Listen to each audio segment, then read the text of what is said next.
What if the thing slowly destroying you right now isn't something you did wrong? What if you haven't sinned? You haven't rebelled? You haven't walked away from anything, and you still feel empty, still feel heavy, still wake up tired in ways that sleep doesn't fix?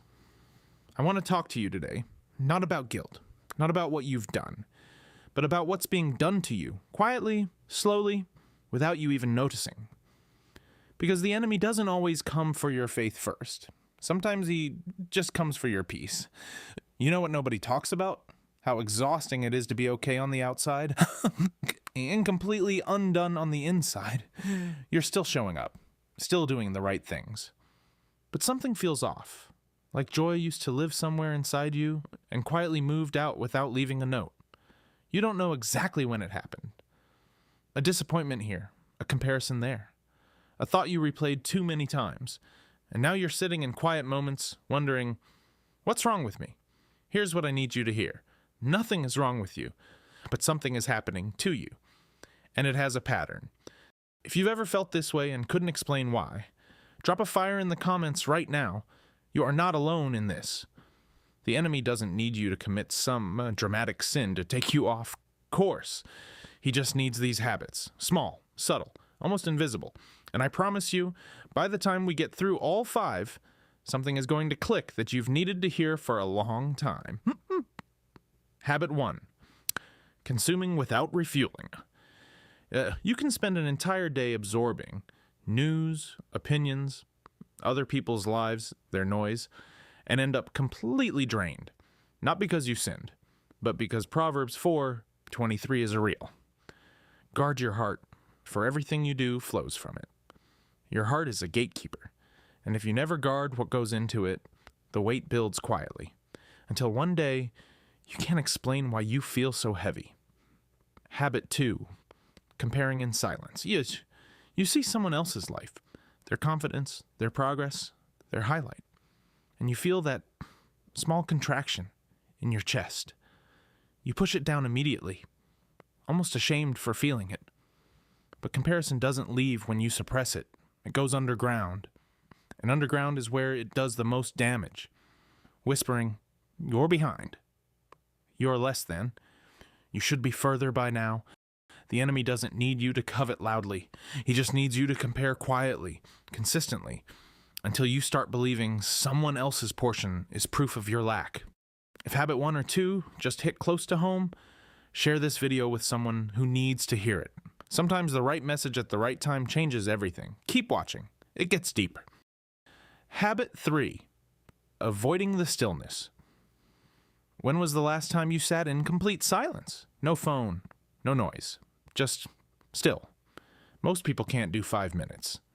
And that's not an accident, because in the stillness, things surface. Feelings you've been outrunning, fears you haven't named. So instead, you reach for noise, any noise. But Psalm 46:10 says, "Be still, and know that I am God." Not be productive, not be busy, be still. The enemy knows that a person who never stops, never processes. And a person who never processes carries everything.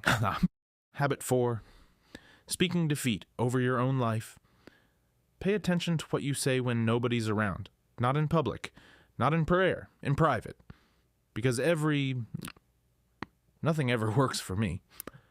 I'm always the one who gets left behind. That is not just venting.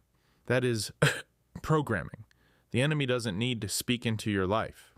If you're already saying the worst things to yourself, there's a difference between being honest about pain and rehearsing defeat until it becomes your identity. Habit 4 is one most people never talk about. If this is something you've been dealing with in silence, subscribe right now, because what I'm about to share next, the last habit and the way out, is exactly what you need to hear. Habit 5. Waiting to feel worthy before you move. You're waiting to feel ready, waiting to feel fixed enough to step forward. But that feeling never comes, because worthiness isn't a feeling you arrive at. It's a truth you choose to walk in, even when everything in you says not yet. This habit doesn't look like sin. It looks like humility. It looks like caution. But it's fear, wearing a very convincing disguise. And as long as you wait to feel ready, you stay exactly where you are. And take a breath. Not one of those habits required you to do something morally wrong. They just required you to be human. Tired. Distracted. Overwhelmed. Long enough for the weight to accumulate. That heaviness you've been carrying has a source. And knowing the source isn't failure. It's awareness. Pain that's been named is pain that can be addressed. This is not a moment of shame. This is a moment of clarity. If something just shifted for you, if something finally made sense, type, "I see it now," in the comments. I read every single one. And keep watching, because I'm going to tell you exactly what to do from here. So, here's what to actually do. This week, stop consuming the moment your spirit feels heavier. That's your signal. Start protecting 10 minutes of silence daily. Let things surface. Stop waiting to feel ready. Move first. Confidence follows movement, not the other way around. Start speaking to yourself the way you'd speak to someone you actually love. And above everything else, guard your peace. It is not a luxury. It is a battlefield. Treat it like one. You came here today feeling something you maybe couldn't name. I hope now it has a name. I hope some of that weight feels just a little lighter. Not because everything is fixed, but because you see it now. And what you can see, you can address. You are not falling apart. You are waking up, and that is not a small thing. If this reached something in you today, type, "I see it now," in the comments. If you know someone who's been quietly carrying something heavy, send this to them. No explanation needed, just send it.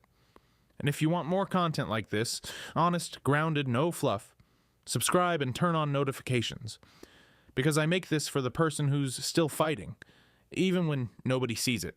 I'll see you in the next one.